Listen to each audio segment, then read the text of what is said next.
कि कांवड़ यात्रा के रास्ते में जितने भी फल सब्जी बेचने वाली रेहड़ियां हैं, स्टॉल्स हैं या ढाबे रेस्टोरेंट्स हैं, ये खाने के ढाबे हैं, तमाम लोगों को अपना नाम बोर्ड पर लिखना होगा।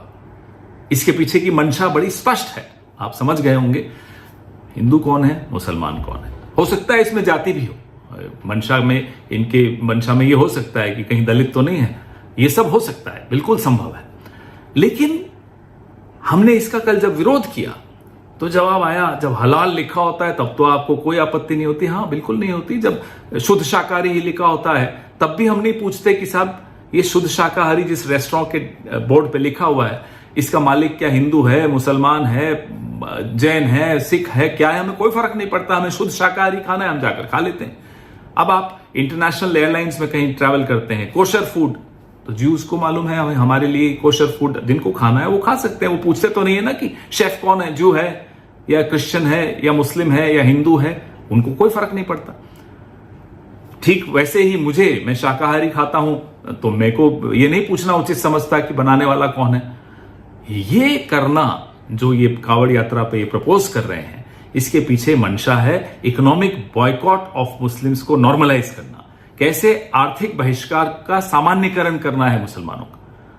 तो इस मंशा को तो हम कामयाब किसी के लिए नहीं होने देंगे, वो हिंदू के लिए करे हो, मुसलमानों के लिए करे हो, किसी के लिए भी करें, हम नहीं होने देंगे। अब मीट एक्सपोर्टर्स हैं बड़े बड़े 4-5 जो हैं, अल कबीर कौन है मालिक, सबरवाल। अरेबियन एक्सपोर्ट्स कौन है मालिक, कपूर। MKR फ्रोजन कौन है मालिक, मदन एबट। PML इंडस्ट्रीज मालिक कौन है, बिंद्रा साहब है। और एक होमवर्क भी दे दूं, अल दुआ, पता लगाइएगा कि जब ये अल दुआ नाम की बीफ एक्सपोर्टर कंपनी बनी थी तो इसके मालिक कौन थे। ये होमवर्क मैं संघ के विचारधारा वाले दोस्तों को दे रहा हूं।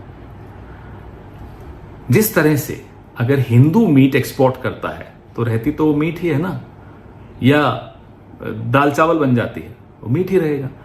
ठीक उसी तरह से अगर कोई अल्ताफ या रशीद आम अमरूद बेच रहा है तो आम अमरूद ही रहेंगे, वो गोश्त नहीं बन जाएंगे। तो ये संघ वाले जो लोग हैं बिना सोचे समझे जब कुछ काम करते हैं तो फंस जाते हैं, पहली ही आर्ग्यूमेंट में धाराशायी हो जाते हैं। लेकिन जो षड्यंत्र ये लोग रच रहे हैं, हमारी आपकी जो एक तहजीब है, अब एक उस तहजीब में मुझे याद आता है अलीगंज लखनऊ में, वहां बड़ा मंगलवार के पीछे की जो कहानी है वो सुनकर बड़ा आनंद आता है।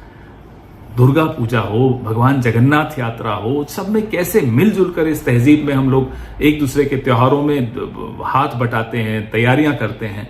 उस तहजीब पर ये हमला बोल रहे हैं, और ये हमला सिर्फ उस तहजीब पर नहीं बोल रहे, हमारे आपके घरों में घुसकर तय करेंगे कि कौन क्या खाएगा, किससे खरीदेगा, क्या कपड़े पहनेगा, किस भाषा में बोलेगा। इनको अपने घरों में घुसने से रोकिए। अगर इनको अपने घरों में घुसने से रोकना है तो इस विचारधारा को अपने मोहल्ले से दूर रखिए, अपनी जीवन से दूर रखिए, अपनी विधानसभाओं और लोकसभाओं से दूर रखिए, अपने समाज से दूर रखिए। तभी हम अपने इस खूबसूरत हिंदुस्तान की तहजीब को बचा पाएंगे। जय हिंद।